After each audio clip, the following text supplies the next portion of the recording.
Hello everyone, आप सबका स्वागत है हमारे चैनल टेस्ट क्विज पे। आज हमारे पास टॉपिक अवेलेबल है मोशन।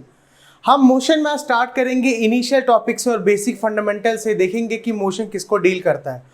मोशन को हम हिंदी में बोलते हैं गति। गति कहने का मतलब होता है, देखिए कोई भी ऑब्जेक्ट की अगर हम बात करते हैं फिजिक्स में, तो या तो ऑब्जेक्ट रेस्ट पोजीशन पे होगा या तो ऑब्जेक्ट रेस्ट पे नहीं होगा। अगर वो रेस्ट पे नहीं है तो कितने टाइम पीरियड पे उसका मोशन हो रहा है, कितने ही डिस्टेंस वो कवर किया है, क्या वो डिस्टेंस कवर किया है, क्या वो डिस्प्लेसमेंट कवर किया है, ये हमें जानना बहुत ज़रूरी है। इस बारे में हमको पढ़ना बहुत ज़रूरी है। तो देखिए हम इस क्लास में सबसे पहले स्टार्ट करें मोशन को, तो सबसे पहले आपको मैं ये समझा दूं मोशन टॉपिक पे कि हमें क्या क्या इन्वॉल्व होंगे। क्लियर? तो हमने देखा सबसे पहले कि मोशन को हम क्या बोलते हैं, मोशन को हम बोलते हैं गति। तो देखिए इस टॉपिक में जैसे कि हमने स्टार्ट किया तो हमें कुछ कुछ वर्ड्स को और कुछ कुछ सेंटेंस को जानना बहुत ज़रूरी है कि क्या है मोशन। एग्जैक्टली मोशन क्या होता है, मोशन और रेस्ट पे क्या डिफरेंस होता है, रेस्ट पोजीशन कब कहा जाएगा, मोशन पोजीशन कब कहा जाएगा सॉरी। उसके बाद आपके पास आ जाएगा इनिशियल और फाइनल। इनिशियल आप कब बोलेंगे, फाइनल आप कब बोलेंगे, हम इनिशियल किसकी बात कर रहे हैं, क्या हम इनिशियल स्पीड की बात कर रहे हैं, क्या हम इनिशियल वेलोसिटी की बात कर रहे हैं, ये भी जानना बहुत ज़रूरी है।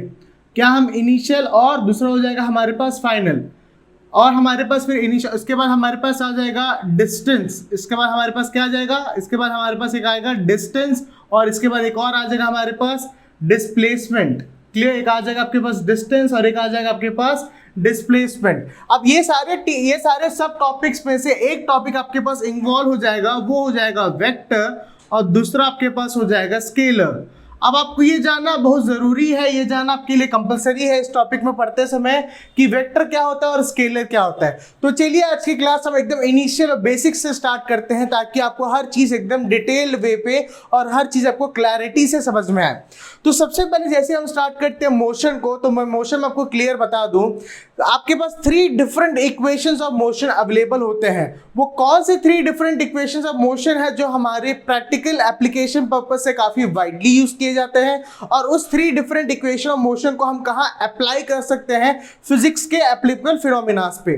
तो देखिए सबसे पहले जैसे हम बात करते हैं किसकी, इक्वेशंस ऑफ मोशन पे, तो इक्वेशंस ऑफ मोशन में देखिएगा ध्यान से कि हमारे पास क्या अवेलेबल है, हम इसको किसको डिटरमाइन करेंगे। सबसे पहला आपके पास इक्वेशन ऑफ मोशन आता है v equals to u plus at, ये सबसे पहला इक्वेशन है। अब इसमें आपको एक एक टर्मिनोलॉजी को इंडिविजुअली जानना बहुत ज़रूरी है कि कौन सा टर्म किसके लिए यूज होगा और कौन सा टर्म किसके अंदर इन्वॉल्व होगा। जैसे मान लीजिए मैं आपको सबसे पहले इनिशियली एक्सप्लेन कर दूं कि किसकी क्या रिक्वायरमेंट और किसका क्या स्पेसिफिकेशन है। तो देखिए सबसे पहले v क्या होगा जाएगा, आपको हो जाएगा v यानी कि वेलोसिटी। अब जैसे आपने वेलोसिटी लिखा है तो एक चीज याद रखिएगा कि इनिशियल वेलोसिटी है कि आपकी फाइनल वेलोसिटी है। v आपकी हमेशा वेलोसिटी तो होगी लेकिन ये हमेशा डील करेगा आपके फाइनल वेलोसिटी को। ये आपके हमेशा टॉपिक को किसके डिटरमाइन करेगा, किसको पॉइंट आउट करेगा, ये आपके फाइनल वेलोसिटी को पॉइंट आउट करेगा। सेकंड आपके पास आ जाएगा स्मॉल u, ये भी आपकी वेलोसिटी के अंदर ही इन्वॉल्व होता है लेकिन ये आपका आ जाएगा इनिशियल वेलोसिटी। इनिशियल वेलोसिटी मतलब सबसे पहला जो वेलोसिटी आपके पास स्टार्ट हो रहा है, इनिशियल मतलब आरंभ में एकदम शुरुआत पे आपके पास जो वेलोसिटी होगी वही क्या होगी, इनिशियल वेलोसिटी। अब शुरुआत की अगर आप बात कर रहे हैं तो शुरुआत पे डिपेंड करता है कि हम उसके टाइम फ्रेम को कहां से कहां तक ले रहे हैं। अब आप ये समझने की कोशिश कीजिए कि टाइम फ्रेम का मतलब क्या होता है। जैसे मान लीजिए मैं आपसे बोल रहा हूं एक पर्टिकुलर व्हीकल है जो किसी रोड पे एक वेलोसिटी या एक स्पीड के हिसाब से ट्रैवल कर रहा है इस टाइम पीरियड से लेकर इस पर्टिकुलर टाइम पीरियड तक। जैसे हम टाइम पीरियड को आपको एक्सप्लेन कर देते हैं।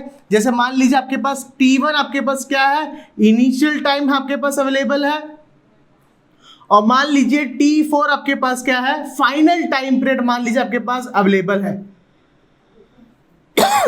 सॉरी। तो आपके पास जो इनिशियल टाइम पीरियड अवेलेबल है हम इसकी वैल्यू को डिटरमाइन करते हैं कि क्या इनिशियली वो रेस्ट पे था कि नहीं था। इनिशियली इसके पास क्या 2 केस आ जाएंगे, क्या वो रेस्ट पे था या वो किस में था, मोशन में था।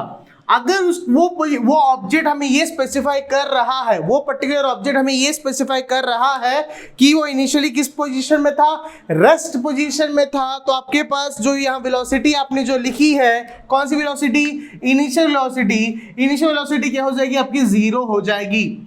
अगर हम t1 टाइम पीरियड की बात करते हैं और t1 टाइम पीरियड आपको इनिशियल टाइम पीरियड को एक्सप्लेन कर रहा है, तो उस इनिशियल टाइम पीरियड पे आप ये ध्यान दीजिएगा कि अगर वो क्लियरली रेस्ट या मोशन दोनों में से किसी एक को अगर वो आपको एक्सप्लेन करता है, तो आप किसको डिटरमाइन करके चलेंगे, रेस्ट को बता के चलेंगे। और रेस्ट पे आप ये बताएंगे कि आपके पास जो इनिशियल वेलोसिटी होगी वो क्या होगी, 0 होगी।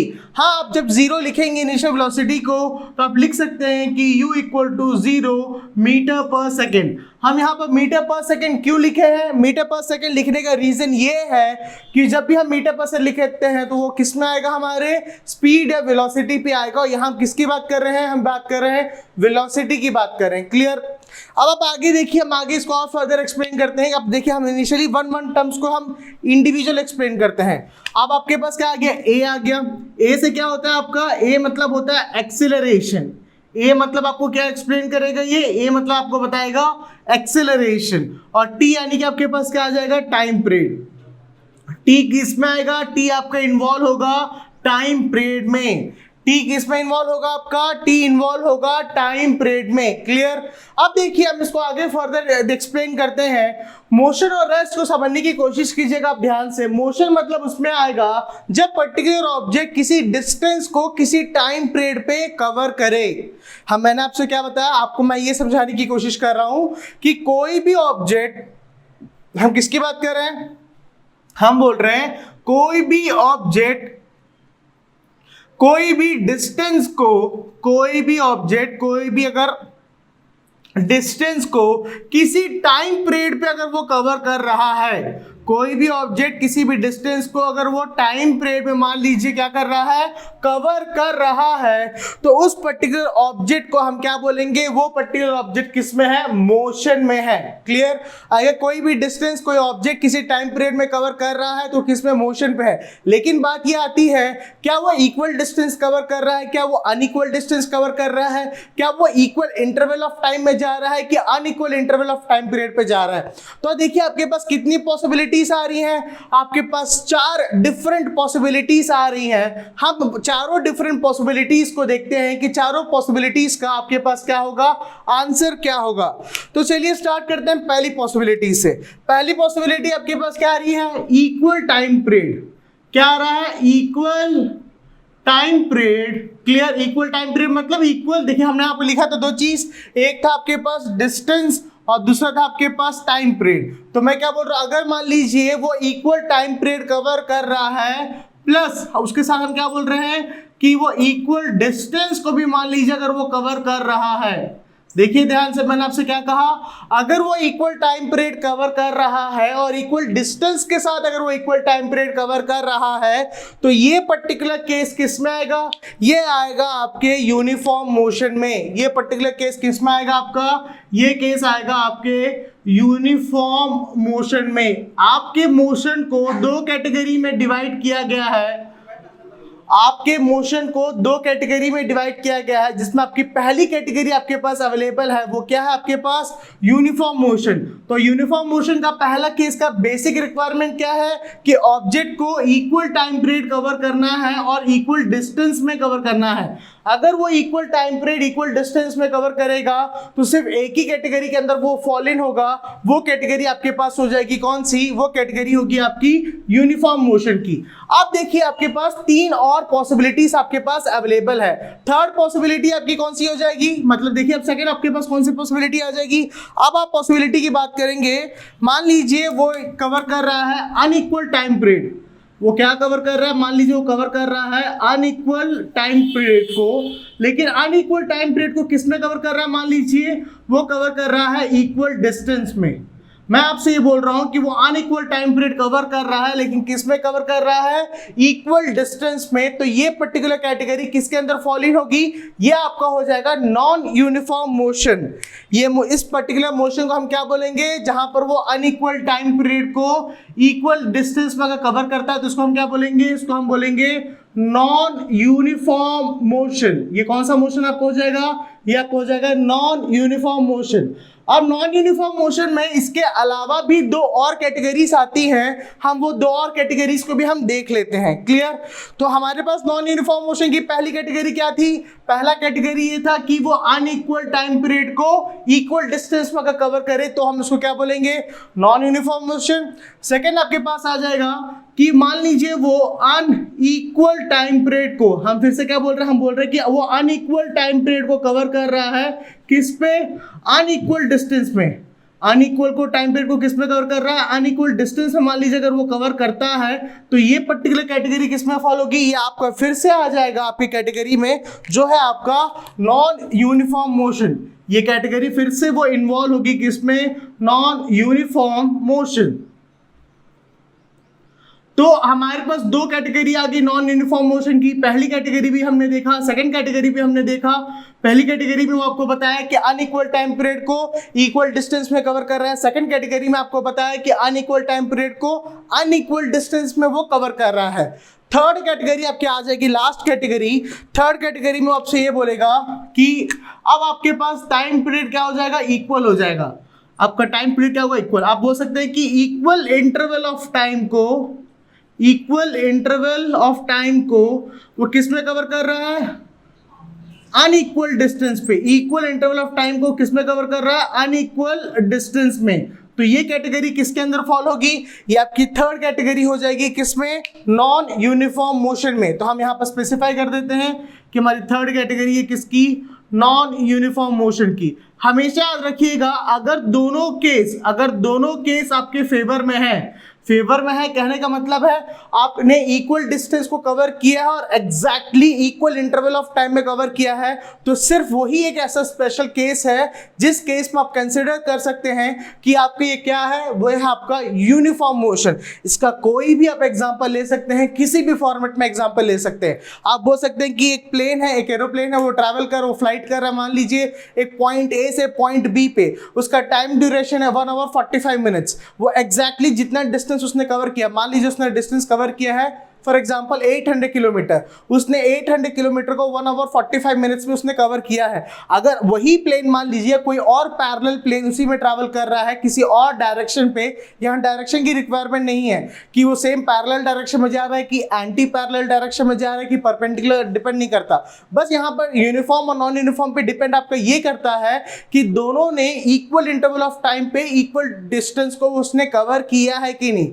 हमेशा रखिएगा मोशन पे हम कभी भी डिस्प्लेसमेंट की बात नहीं करेंगे।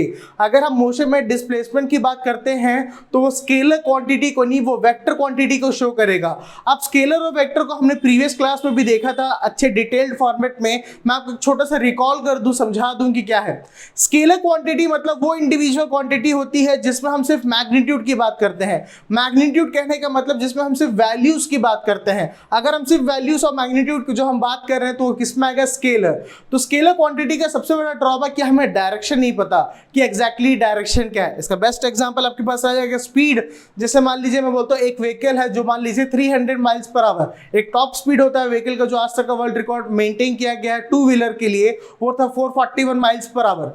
तो मैंने तो बता दिया कि 441 माइल्स पर आवर इतनी ह्यूज स्पीड को वो पर्टिकुलर टू व्हीकल कवर किया था गिनीज बुक का वर्ल्ड रिकॉर्ड पे। लेकिन क्या मैंने आपको ये बताया कि किस डायरेक्शन पे ये गया है? कि मैंने आपको बताया कि भाई ये नॉर्थ टू साउथ जा रहा है, ये पर्टिकुलर ए पॉइंट से बी पॉइंट में जा रहा है, या किसी दो टर्मिनल के बीच ये ट्रैवल कर रहा है। ये चीज मैंने आपको स्पेसिफाई नहीं किया है। तो ये हमेशा याद रखिएगा जब भी आप स्केलर क्वांटिटी की बात करते हैं या वो सारे क्वांटिटीज की बात करते हैं जिसमें सिर्फ मैग्नीट्यूड की रिक्वायरमेंट होती है, मैग्नीट्यूड ही स्पेसिफाइड होता है, तो वो किस में आ जाएगा आपका? वो आ जाएगा आपका सिर्फ और सिर्फ किस पे? स्केलर क्वांटिटी पे। अब इसी प्लेस में जब स्केलर को हम थोड़े और एडिशनल पॉइंट से ऐड कर देते हैं, मैग्नीट्यूड प्लस डायरेक्शन जब हम बोलते हैं, डायरेक्शन भी जब इसमें एडअप हो जाता है तो वो हमारे पास क्या हो जाता है? वेक्टर क्वांटिटी हो जाता है। अब वेक्टर क्वांटिटी का एक प्लस पॉइंट क्या आ जाएगा? आप देखिए जैसे मैंने आपको बोला 441 माइल्स पर आवर हमारी टॉप स्पीड मान लीजिए हमारे पास अवेलेबल है, एक अजम्पशन हमने ले लिया।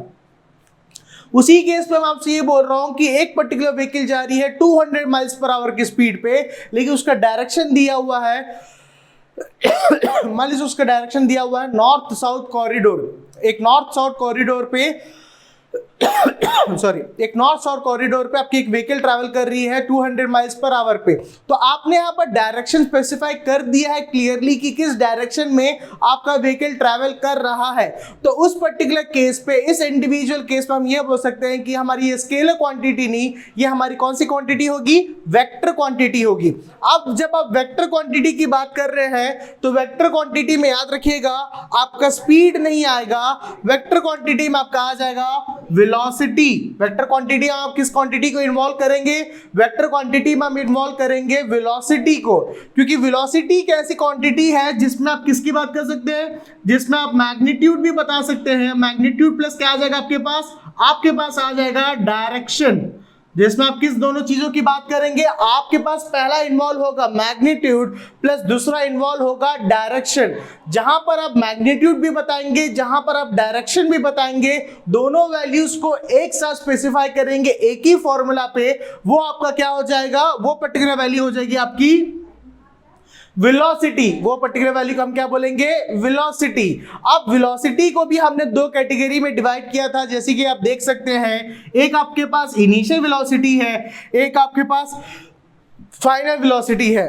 आप इनिशियल वेलोसिटी और फाइनल वेलोसिटी को आप कैसे समझेंगे, ये कोशिश कीजिए। इनिशियल वेलोसिटी कहने का मतलब होगा, जैसे कि स्पीड को हमने डिफाइन किया था distance by time period. Speed को हम कैसे डिफाइन कर सकते हैं, देखिए फॉर्मूला पे आपके पास अवेलेबल होगा। स्पीड क्या हो जाएगा आपका, स्पीड इक्वल्स टू हो जाएगा distance by time period. Speed का फॉर्मूला आपके पास क्या हो जाएगा, डिस्टेंस बाय टाइम पीरियड। अगर आपने स्पीड को डिस्टेंस बाय टाइम पीरियड लिखा है, सेम इसी चीज को अगर मैं आप डिस्प्लेसमेंट की अगर बात करता हूं, इसी चीज को मैं किसकी बात कर रहा हूं, इसी चीज को मैं बात कर रहा हूं डिस्प्लेसमेंट की। तो डिस्प्लेसमेंट में देखिए आपका क्या आ जाएगा, डिस्प्लेसमेंट में आपका आ जाएगा ये, जब आप डिस्प्लेसमेंट को टाइम पीरियड से अगर डिवाइड करेंगे, अगर आप डिस्प्लेसमेंट को अगर आप टाइम पीरियड से डिवाइड करेंगे तो आपके पास कौन सी क्वांटिटी होगी, वेक्टर क्वांटिटी होगी। जहां आपने डिस्प्लेसमेंट बताया है, डिस्प्लेसमेंट कहने का मतलब होता है दो पॉइंट के बीच का शॉर्टेस्ट डिस्टेंस। किसी भी दो गिवन पॉइंट के बीच का शॉर्टेस्ट डिस्टेंस को जब हम बात करते हैं, जब उसको हम कैरी आउट करने की कोशिश करते हैं डायरेक्शन के साथ कि इस पर्टिकुलर डायरेक्शन में ट्रैवल हो रहा है, हमने तो बताया distance by time period speed होता है, और स्पीड का भी ऐसा यूनिट क्या हो जाएगा आपका, स्पीड का यूनिट हो जाएगा मीटर पर सेकेंड।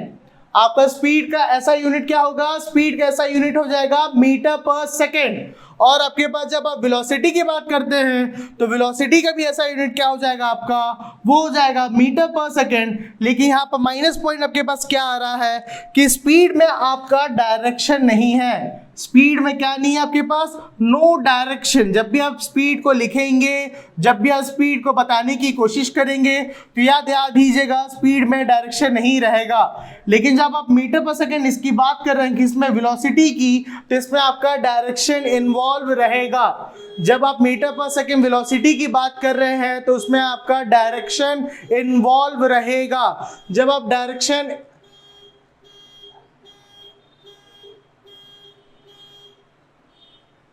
जब आप बोल रहे हैं कि उसमें डायरेक्शन इन्वॉल्व रहेगा, तो सीधा सीधा कहने का मतलब क्या हो जाएगा कि वेलोसिटी एक ऐसी क्वांटिटी है जिसमें मैग्नीट्यूड भी रहेगा प्लस डायरेक्शन भी रहेगा।